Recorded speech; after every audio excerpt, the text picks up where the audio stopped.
Sunt Luca Militello, sunt director general al Spitalului Monza din București. Sunt în România de 15 ani, aproape. Am venit în 2002.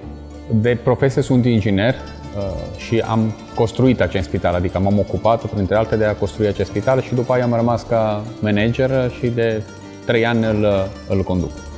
În România am ajuns pentru o întâmplare. Terminasem facultate în aprilie 2002 și lucram la profesorul cu care am terminat lucrarea de facultate. Și într-o dimineață, pur și simplu, a apărut profesorul la birou și a zis: am un prieten care este la Timișoara, în România, și are nevoie repede, urgent, de cineva care poate să urmărească să-i conducă un birou de proiectare. Am avut 24 de ore timp să mă gândesc și la 24 de ani, un pic cu inconștiență, un pic cu tupeu, am zis că asta e probabil drumul meu. Îmi place foarte mult să citesc, îmi place foarte mult cinema, și antic și modern, dar îmi place foarte mult sport. De 2 ani m-am îndrăgostit de un program care chiar în București l-am găsit.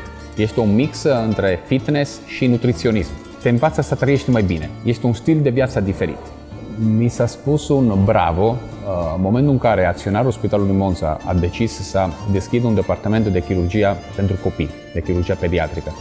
Un lucru care în România este foarte greu să-l găsești și la nivelul care s-a făcut aici. Împreună am reușit să creăm un departament de chirurgie cardiovasculară, neurochirurgică și ortopedică de copii la nivel european. Aici noi în fiecare an operam peste 100 de copii. Salvam viața la peste 100 de copii.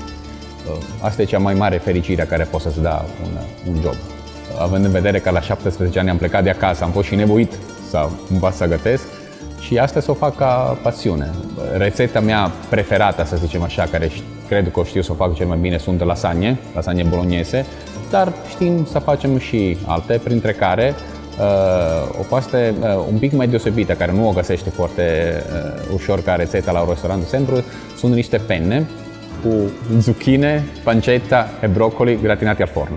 Feliam foarte bine niște ceapa, feliam dovlecei, care îi adugam în ceapa prăjită. Într-o oală separată punem o lincură de unt și aici răjim bacon. În momentul în care pastele sunt gata și s-a creat acel sos de dovlecei, îl vom pune în mixer să devine o cremă de dovlecei, unde vom adăuga smântână și piper.